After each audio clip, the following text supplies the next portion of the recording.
The wind howled through the darkened woods, its eerie whispers barely audible over the creaking of old trees, as the house stood in silence, its windows dark and vacant. A house that had seen horrors so deeply buried in the earth beneath, it could never fully escape. It was a home that, for years, hid its true nature, a nature far darker than anyone could have imagined.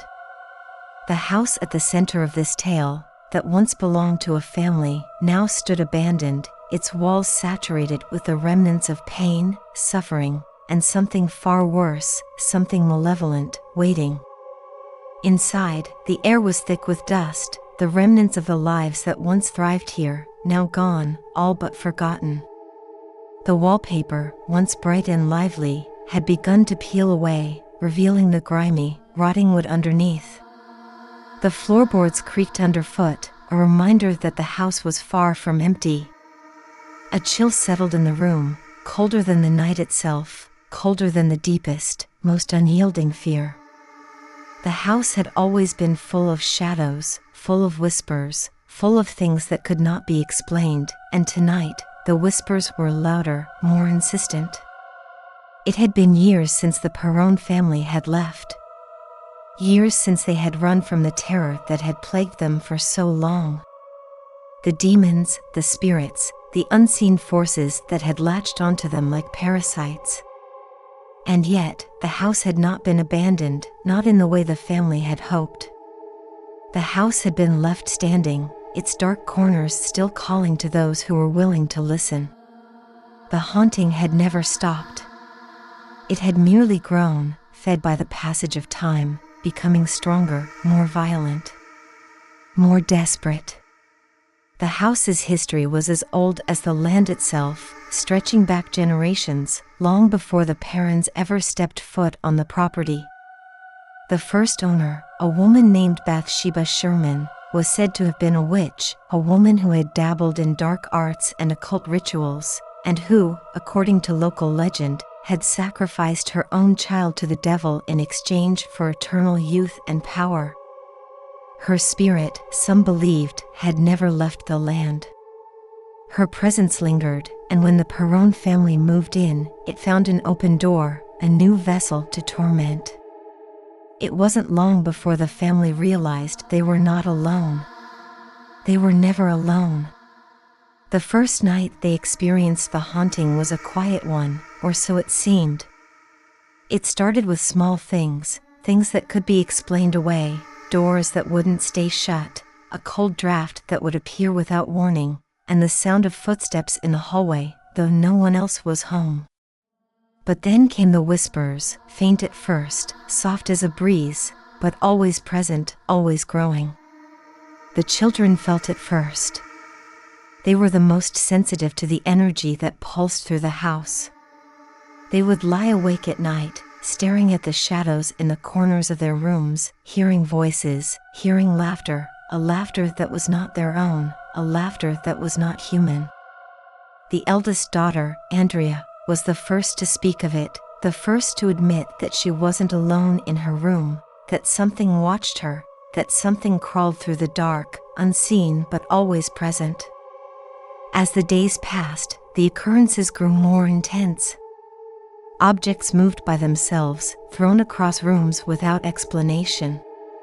Strange marks appeared on their skin, scratches that seemed to form from nowhere, as if something, or someone, was reaching out, tearing at them. The children began to sleep in groups, huddled together, terrified of being alone, knowing that the house was alive, that something dark and ancient dwelled within its walls. It wasn't long before Carolyn Perron, the mother, began to feel the pressure, too. She was the one who first heard the voice, the low, guttural growl that seemed to echo from the very walls, as if the house itself were speaking to her. She felt its presence, felt its eyes on her, following her every move. At first, she thought it was just the stress, the worry of raising 5 children, of living in a house that felt so wrong, but it wasn't long before she realized that something far more sinister was at play.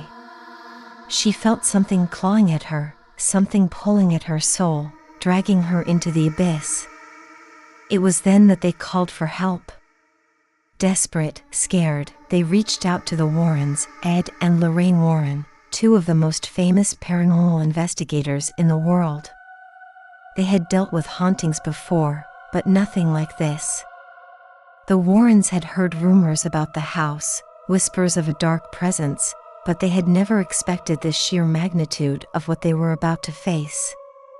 The first time Ed and Lorraine entered the house, they felt it immediately, the weight of the air, the pressure that pressed down on their chests. The darkness was palpable, thick and oppressive. As they moved through the house, it seemed as though the very walls were closing in on them, as though the house itself were alive, watching them, waiting for them to make a mistake. The Warrens quickly realized that this was no ordinary haunting. This was something much darker, something far more dangerous. Lorraine, the psychic medium, felt a presence, something ancient, something powerful, lurking in the shadows. She could feel the eyes of Bathsheba Sherman upon her, feel the rage and hatred that emanated from her spirit. The house was feeding on their fear, feeding on the energy of the living, drawing them in, pulling them closer to the dark heart of the house. It was only when Lorraine touched the floor, her fingers brushing against the cold wood, that she felt the true extent of the evil that had settled in. The Warrens immediately began their investigation, trying to piece together the history of the house, trying to understand what had brought about the haunting. They uncovered the truth about Bathsheba Sherman and her twisted past, her connection to the occult, her pact with the devil. But the more they uncovered, the more they realized that the house had been cursed, bound to the land, and that the curse had never been broken. The house was a prison, and the spirits trapped within it were desperate to be free. As the Warrens delved deeper into the house's secrets, the haunting grew stronger, more violent. The spirits, led by Bathsheba's vengeful spirit, began to lash out, tormenting the Perron family in ways that were beyond comprehension. The family was pushed to the brink of madness, unable to escape, unable to flee. They were trapped, just as the spirits were trapped, bound to the house, bound to the darkness. It was in the dead of night, when the house was at its most oppressive, that the final confrontation occurred. The Warrens performed an exorcism, but the house fought back with all its might. The spirits screamed in fury, their wails echoing through the night, as the power of Bathsheba's spirit tried to break free. The walls shook, the ground trembled, and for a moment, it seemed as though the darkness would consume them all.